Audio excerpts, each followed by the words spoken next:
Guys welcome to my new vlog. અને આપણે આજે આવી ગયા છીએ વડતાલ. આપણે મંદિર છે ને, સ્વામિનારાયણનું મંદિર છે, ત્યાં આવ્યા છીએ. તો આપણે પહેલી વાર આવ્યા છીએ, તો જોઈએ ચલો આગળ કેવું રહે છે તમને બતાવીએ. અને અહીંયાનું કંઈક ખાસિયત છે કે પહેલી વાર આપણે સ્વામિનારાયણ જે ખુદ ભગવાન છે ને, એમની મૂર્તિ અહીંયા સ્થાપિત કરી હતી. તો આપણે જોઈશું આ બધું. ભગવાન જાતે કરી હતી એમની મૂર્તિ સ્થાપિત? હા, એમને ખુદ કરી હતી. હવે જો બાકી આગળના વિડીયોમાં તમે બતાવીએ. ચલો,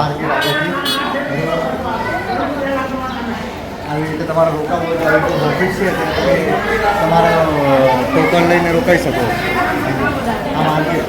આ માર્કેટ છે આખું. આ બાજુ માર્કેટ જો, આ બાજુ બતાવો. આ ગેટ મેન ગેટ છે. અને હવે આપણે કઈ બાજુ જવાનું છે? આ બાજુ જઈશું મંદિરના દર્શન કરવા માટે. પણ અહીંયાનું મને એક વસ્તુ ગમી કે અહીંયાના જે ડિઝાઇન સ્ટ્રક્ચર જે બન્યું છે ને, એ જોરદાર. તમે જોઈ શકો એકદમ આપણે રાજસ્થાનમાં કેવું હોય, ગુજરાતમાં આપણે એવું છે. બોલો, રાજસ્થાનમાં હોય ને જગ્યા એવી રીતે. આ જો, શું કહેવું મોદીભાઈ? બરોબર. તમે પહેલી વાર આવ્યા ને? આપણે પહેલી વાર આવ્યા. હા, અને આપણો બી ફર્સ્ટ ટાઈમ જ છે. આપણે બી અહીંયા પહેલી વાર. અહીંયા જો લાઇટિંગ જોરદાર અહીંયા કરેલું છે. આ જો મંદિર, હું તો પહેલી વાર આવ્યો, મને તો નવાઈ જ લાગે. આ મેન ગેટ છે જો, સ્વામિનારાયણનું આ ગેટ મેન જો, આ લખેલું છે સ્વામિનારાયણ મંદિર સંસ્થાન વડતાલ. એટલે હા, જો આગળ અંદર જઈને બતાવો. આ બાજુ માર્કેટ છે, આ બાજુ અંદર જઈને બતાવું તમને. જો આ બાજુ જુઓ ભાઈ, સ્ટ્રક્ચર જો, મંદિરનું જે સ્ટ્રક્ચર છે ને એ જોરદાર છે. આ બાજુનું જો, ખાલી આ બાજુના મને તો આ જ જોજો કરું હું તો ક્યારનું. આ જોરદાર બનાવેલું છે. આ બાજુ અહીંયા ફુગ્ગો જેવું, અને આ બાજુ મંદિર. અહીંયા મેન આપણે ગેટે દર્શન કરવા જઈશું. ત્યાં સુધી પહેલાં એકવાર બધું જોઈ લઈએ બહારથી કેવું દેખાય છે. અહીંયા બધું સ્ટોર છે જો, આ સ્ટોર અહીંયા બધા લોકો આરામ કરે છે. આ મંદિરનો મેન ગેટ છે. અહીંયા ડિજિટલ સ્ક્રીન છે, તમે રાતે આરતી વારતી થતી હોય ને એ જોઈ શકો તમે.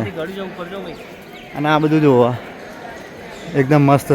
આ ઝંડાનું મહત્ત્વ બી કંઈક છે, તમે જાણી લેજો. મને હજુ આઈડિયા નથી એટલો બધો. બરાબર. આ મંદિર આપણે અંદર જઈશું. મંદિરનો ગેટ અત્યારે આઈ થિંક બંધ છે, તો આપણે પૂછી લઈએ કોઈને કેટલા વાગે ખુલશે. જો પણ આમ મને તો કેવી ફિલિંગ આવે ખબર? આમ તમે કદાચ જોયું હશે પિક્ચરોમાં કે નેપાળ હોય ને, નેપાળમાં આ જો, આ કેવા બિલ્ડિંગના સ્ટ્રક્ચર છે જો. આ નેપાળ જેવું નહીં લાગતું આમ જોવા જઈએ તો. અને આ રાજસ્થાન જેવું, આ રાજસ્થાનની જે બધી કહેવાય ને કે મહેલો નહીં હોતા, એવા મહેલો જેવું લાગે છે જો. અને આ મંદિરનો અત્યારે ગેટ બંધ છે, તો હું તમને દર્શન નહીં કરાવી શકું, પણ આ બહારથી તમને મંદિર બતાવી દઉં. જોઈ લો તમે બહારથી. આ મંદિરનો ધ્વજ, એક મોટો ધ્વજ દેખાતો તો બહારથી. કઈ બાજુ હજુ દેખાતો નહીં. એક મોટો ધ્વજ દેખાતો ક્યાં હતો બધો ધ્વજ? આ વડતાલનું પાછળની સાઈડનો વ્યૂ છે. એક મિનિટ ઉભો રહે, બધા વ્યુઅર્સને બતાવી દઈએ, સબસ્ક્રાઈબરને. આ બધું સ્ટેન્ટ સિટી જો. અહીંયા આ એક મંડપ છે મોટું. આની પાછળ મોટી ટેન્ટ સિટી છે આપણે સ્વામિનારાયણની. આ બાજુ જો બધી જોરદાર. મને મંદિરો જોરદાર લાગે છે ને. ખાલી બધા મંદિરનો ગેટ. તો આપણે અત્યારે ઇન્ફોર્મેશન લઈ લીધી કે મંદિર લગભગ 4 વાગે જેવું ખુલશે. 4 વાગી જશે.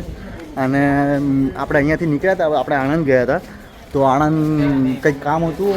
આપણે એક સિસ્ટર છે ને, એમના ડોક્યુમેન્ટને બધું ત્યાં ટ્રાન્સક્રિપ્ટ કરાવવાના હતા. તો ત્યાં ગયા હતા. તો અહીંયા વડતાલ રસ્તામાં આવતું હતું. મેં કીધું ચલો દર્શન કરીએ. પણ આપણને કંઈ આઈડિયા હતો નહીં કે આવી રીતે બંધ હશે, 4 વાગે ખુલશે. પણ વાંધો નહીં, જોઈએ હવે કેટલા વાગે છે. હાલ તો અત્યારે બેસીએ બહાર, તો આપણે અહીંયાનો જે માહોલ છે એનો એન્જોય કરીએ. અહીંયાનું જે ઓરાનું છે ને એ આપણે મહેસૂસ કરીએ ત્યાં સુધી. અને ત્યાં સુધી આપણે આમ જોઈએ બધા પબ્લિકને. અને અહીંયા મંદિર જોરદાર. અહીંયા મંદિરના જે બીમ કહેવાય ને, કંઈક ખાસા બધાનું કંઈક બનેલું છે મંદિર. હા, ના, અહીંયાના જે અંદરના જે બીમ છે ને, એ 7,000 કે 9,000 બીમથી બનેલું આ મંદિર. એમ બહુ ઊંડાણપૂર્વક કામ કરેલું છે આ મંદિરનું. એટલે એવું આપણે જાણવા મળ્યું હતું. બરાબર.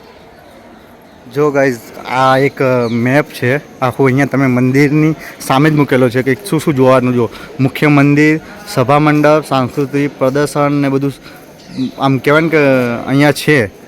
અને આ એક મેપ દોરેલો જો આખો આવી રીતે. જે આઈડિયા ના આવે ને તો. અને આપણે અત્યારે હાલ તો કહેવાય ને કે આપણે આ મંદિરની સામે જ ઊભા છીએ. લગભગ 4:30 ખુલશે, બરાબર. પણ તમે અત્યારે બહારથી જ દર્શન કરી લો આપણે, બરાબર.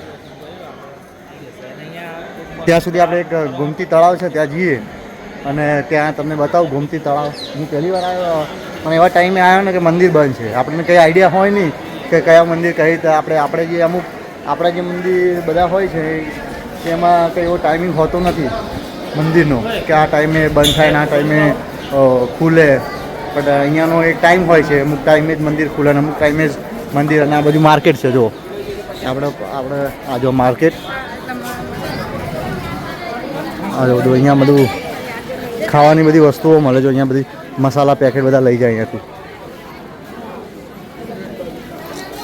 હા, મોદી જો આપણે વિડીયો ઉતારા. મોદી બી એની યુટ્યુબ ચેનલ છે આકાશ મોદી શોર્ટ્સ ચેનલ છે, તમે લાઈક કરજો એની ચેનલને સબસ્ક્રાઈબ કરજો, બરાબર. અત્યારે આપણે જઈએ છીએ ગોમતી તળાવ.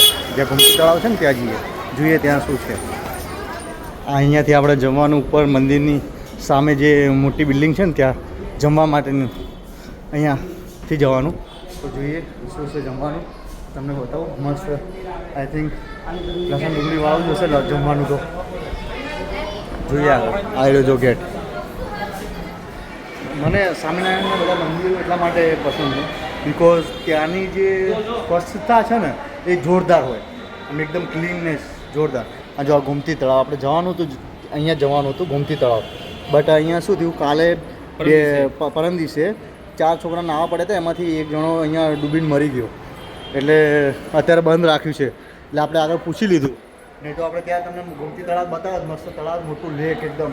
આપણે અમદાવાદમાં હોય ને બધા મોટા મોટા લેક એવી રીતે. અને આ રસ્તો છે જમવા જવાનો. અહીંયાની જે ક્લીનનેસ હોય મસ્ત હોય આ મંદિરોની બધી, એટલે મજા આવે. टिकट के काउंटर का અંદર ही ડાયરેક્ટ છે. ટિકિટ લેવાની. ટિકિટ લેવાની? હા, તો લઈ લઈએ, વાંધો નહીં. આપણે શું જમવાનું છે ને, સારું ને, બરાબર. હા જો સો ગાઈઝ આપણે મોદી લાઈનમાં ઊભા રહી ગયો. જો જમવા માટેની લાઈન છે આ. અને અહીંયા મસ્ત જો કેટલું ક્લીનનેસ છે અહીંયા. આ મોદી લેવા જાય, ડીશ લેવા જાય છે. મોદી પ્રસાદી લેવા ગયો અને હું અહીંયા નીચે બેઠો છું. ખાલી એક જ ડીશ લેવા ગયો બિકોઝ એટલું બધું જમવાની ઈચ્છા હતી નહીં. બટ આપણે અહીંયા આવ્યા હતા તો મેં કીધું આપણે પ્રસાદી લઈ લઈએ થોડી ઘણી. બટ અહીંયા જો મને આંખમાં કંઈક થઈ ગયું છે. અહીંયા બાઇક ચલાવીને આવ્યા ને અમે તો જોઈએ પ્રસાદી કેવી છે પછી તમને જણાવીશ. મોદી લઈને આવી ગયો. મસ્ત ભાત, કઢી અને શ્રીખંડ છે. ભાઈ આ રોટલી ઘીવાળી અને મસ્ત શાક જોઈ લો ભાઈ. મોદી જમવાનું તો સારું નહીં? કંઈ વાંધો નહીં, આપણે જમી લઈએ. આટલું બસ, આટલી પ્રસાદી કરવાની છે. જમીન પછી સો ફાઇનલી આપણે મસ્ત મંદિરની અંદર મસ્ત પ્રસાદ લઈ લીધો અને શ્રીખંડ હતું તો 2 થી 3 વાર ખાધું, મજા આવી ગઈ. બરાબર. હવે આજના વિડીયોમાં બસ આટલા સુધી. મળીએ છીએ એક નવા વિડીયો સાથે. તમે ચેનલને લાઈક, સબસ્ક્રાઇબ એન્ડ થંબ આપી દેજો. હા, લાઈક શેર સબસ્ક્રાઈબ કરવાનું ભૂલતા નહીં. મળીએ છીએ એક નવા વિડીયો સાથે. તબ તક ટેક કેર, બાય બાય.